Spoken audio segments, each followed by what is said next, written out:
नमस्कार दोस्तों, मेरा नाम है शशंकर तिवारी और आप देख रहे हैं आपका अपना YouTube channel exam warriors Pickens. देखिए, अभी हुआ क्या था कि आरआरसी ग्रुप डी के लिए एक लेटेस्ट अपडेट आई है जिसमें आपको पता चलेगा कि जो एक्स सर्विसमैन, सीसीए और पीडब्ल्यूडी की जो वैकेंसीज हैं, जो सीटें हैं, अगर वो खाली रह जाती हैं तो क्या वो नॉर्मल छात्रों को मिलेगा या फिर उसे वैकेंट ही रहने दिया जाएगा और बाद की जो वैकेंसीज होंगी, बाद के जो एग्जाम्स होंगे उसमें फिलअप किए जाएंगे। इसके बारे में आरटीआई यहाँ पर दायर की गई थी और उस आरटीआई का रिप्लाई भी रेलवे की तरफ से दे दिया गया है। तो इसके बारे में अभी जानेंगे, क्योंकि अगर ये जो सीटें जो खाली रह जाती हैं अगर वो नॉर्मल छात्रों को मिलती है तो कहीं ना कहीं उसका बहुत ज़्यादा फायदा मिलने वाला है और इसकी वजह से कट ऑफ में भी नॉर्मल छात्रों के लिए डाउन हो सकता है। दूसरी ये जो चीज़ है कि अगर ये सीटें खाली भरी जाएंगी इन्हीं कैंडिडेट से तो कहीं ना कहीं नंबर ऑफ जो वैकेंसीज है एक्स सर्विसमैन की, सीसीए की, वो आप देख सकते हो कि 40,000 तक से अधिक है। तो ऐसे में क्या इतने नंबर ऑफ फॉर्म्स पड़े हुए हैं एक्स सर्विसमैन और सीसीए के, ये भी जानना चाहिए हमें कि कितनी सीटें हैं जो खाली रह सकती है और उसका क्या फायदा आपको मिल सकता है। तो ये सब कुछ इस वीडियो में जानने वाले हैं। वीडियो को लास्ट तक देखिएगा, सारी चीजें आपको समझ में आ जाएंगी। वीडियो पसंद आए तो जरूर इसे लाइक करिए तथा चैनल पे नए हैं तो आप इसे जरूर सब्सक्राइब कर दीजिए। चलिए देखते हैं कि सबसे पहले यहाँ पर जो नंबर ऑफ वैकेंसीज है वो कितनी है। तो देखिए मैंने यहाँ पर वैकेंसीज डिटेल्स को ओपन कर रखा हुआ है। अब इसमें आप देखिए कि जितने भी आरआरसी हैं सभी 16 की 16 आरआरसी की ये वैकेंसी डिटेल यहाँ पे दी गई है। अब इसमें आप ये देखिए कि जो नंबर ऑफ टोटल वैकेंसीज है आपको तो पता ही है, 1,37,069 यहाँ पे टोटल वैकेंसीज है जो कि सभी जोन्स और सभी कैटेगरीज को मिला करके है। अब इस 1,00,000 में से आप ये देखेंगे कि एक्स सर्विसमैन और सीसीए की और इसके साथ साथ में पीडब्ल्यूबीडी की जो वैकेंसीज है वो कितनी है ना। तो देख सकते हो आपकी सेंट्रल रेलवे की बात करें तो यहाँ पर एक्स सर्विसमैन की 1870 और सीसीए की भी 1870 है और इसी तरीके से पीडब्ल्यूबीडी की 449 है और बाकी सभी जोन्स में इसी तरीके से आप देखेंगे कि एक्स सर्विसमैन और सीसीए की जो वैकेंसीज है ना वो सभी जोन्स में बराबर है। आप यहाँ पे देखिए कि ईस्ट सेंट्रल रेलवे में 713, ईस्ट कोस्ट रेलवे में 510, ईस्टर्न रेलवे सीडब्ल्यू मेट्रो में यहाँ पे 2175 और मेरे ख्याल से सबसे जो दूसरे नंबर वैकेंसी है सबसे ज़्यादा में यही है।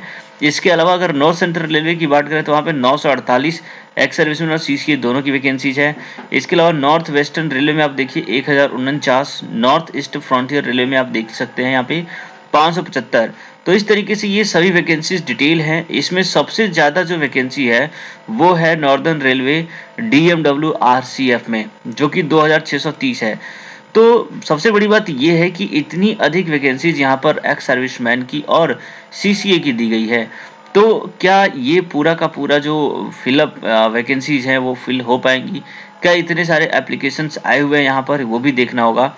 तो देखिए अगर कुल टोटल वैकेंसीज की बात करें यहाँ पर तो 20,734 एक्स सर्विसमैन की और उतना ही 20,734 जो है वो पीडब्ल्यूडी कैंडिडेट की टोटल यहाँ पर वैकेंसीज हैं। इसके अलावा पीडब्ल्यूबीडी कैंडिडेट की बात करें तो यहाँ पर 4,326 पोस्ट हैं और इन सभी को अगर मिला लिया जाए तो कहीं ना कहीं आप ये देख सकते हो कि लगभग 40,000 से अधिक यहाँ पर तो सिर्फ एक्स सर्विसमैन और जो सीसीए कैंडिडेट है उनकी वैकेंसीज हैं। इसके अलावा यहाँ पे 4,326 ये है और कुछ और मिला लिया जाए तो आप ये मान सकते हो कि लगभग 45,000 तक की जो वैकेंसीज है वो सिर्फ और सिर्फ एक्स सर्विसमैन, सीसीए और यहाँ पर पीडब्ल्यूडी कैंडिडेट के हैं।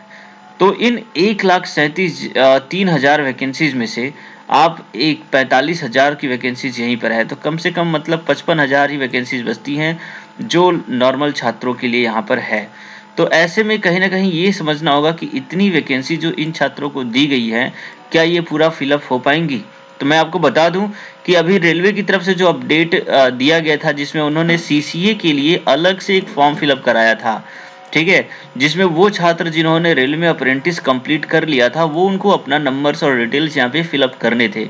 तो ऐसे में आप देखेंगे कि इन सभी 20,734 सीटों के लिए सिर्फ और सिर्फ 18,000 आवेदन ही आए थे। तो ऐसे में आप ये देख सकते हैं कि यहाँ पर लगभग 2,500 जो सीटें हैं, 2 से 2,500 जो सीटें हैं वो यहाँ पर बच रही हैं जिसके लिए एप्लीकेशन ही नहीं आया है। इसके अलावा बहुत सारे ऐसे कैंडिडेट होंगे जिनके नंबर्स कम हो जाएंगे और उन सीटों पे वो अवेलेबल नहीं हो पाएंगे। मे भी हो सकता है वो मेडिकल या फिर जो यहाँ पर फिजिकल है उसमें भी डिस्क्वालीफाई हो सकते हैं। तो अप्रोक्सीमेटली मान सकते हो कि सिर्फ और सिर्फ सीसीए वाले में ही लगभग 3000 सीटें जो है वो खाली रह सकती हैं। ऐसे में ये 3000 जो सीटें खाली रहेंगी, क्या वो नॉर्मल छात्रों को मिलेगा?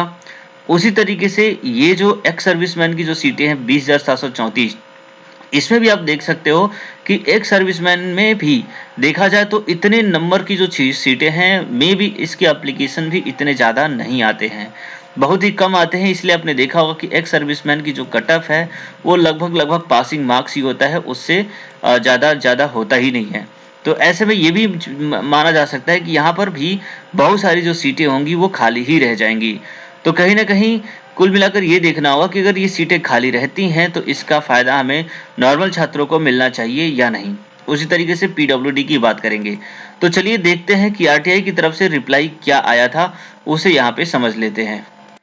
तो देखिए ये है आरटीआई की रिप्लाई जिसमें ये पूछा गया था। आप ये देख सकते हो कि यहाँ पर ये बैटरी लो हो गया एक्चुअली यार।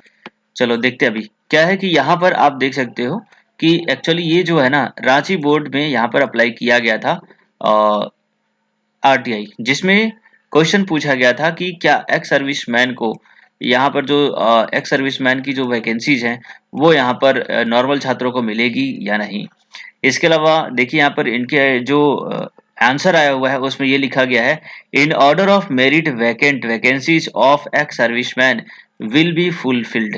तो यहाँ पर लिखा गया है कि जो भी वैकेंसीज होगी एक्स सर्विसमैन की वो मेरिट के हिसाब से उसे फुलफिल किया जाएगा।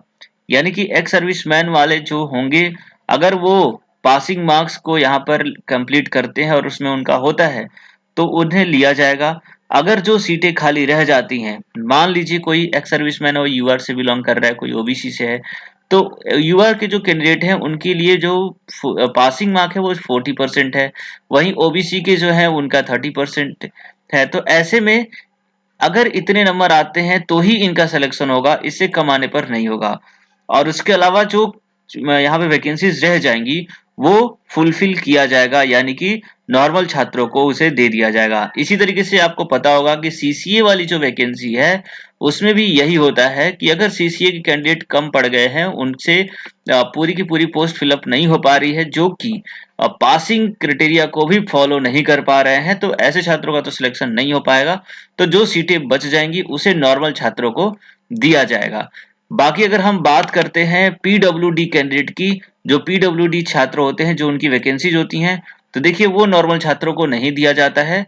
आपको पता होना चाहिए पीडब्ल्यूडी जो कि विकलांग छात्र होते हैं उनके लिए ही है होती है ये सीट। तो ऐसे में पीडब्ल्यू छात्रों की सीटें अगर खाली रहती हैं तो उसे नॉर्मल छात्रों को नहीं दिया जाएगा। तो ये पूरा का पूरा नोटिफिकेशन था। उम्मीद करता हूं कि इससे आपको काफी ज्यादा फायदा मिलेगा, क्योंकि बहुत सारी जो सीटें हैं यहाँ पर खाली रहने वाली है और ये नॉर्मल छात्रों को मिलता है, तो एक बड़ा ही पॉजिटिव इम्पैक्ट यहाँ पे आने वाला है। तो कुल मिलाकर के इस वीडियो में मैंने ये सारी डिटेल आपको बता दी है। उम्मीद करता हूँ ये वीडियो आपको पसंद आया होगा, तो प्लीज आप इसे लाइक करिए और चैनल को सब्सक्राइब कर दीजिएगा। ठीक है, चलिए मिलते हैं नेक्स्ट वीडियो में। आपका दिन शुभ रहे। जय हिंद, जय भारत।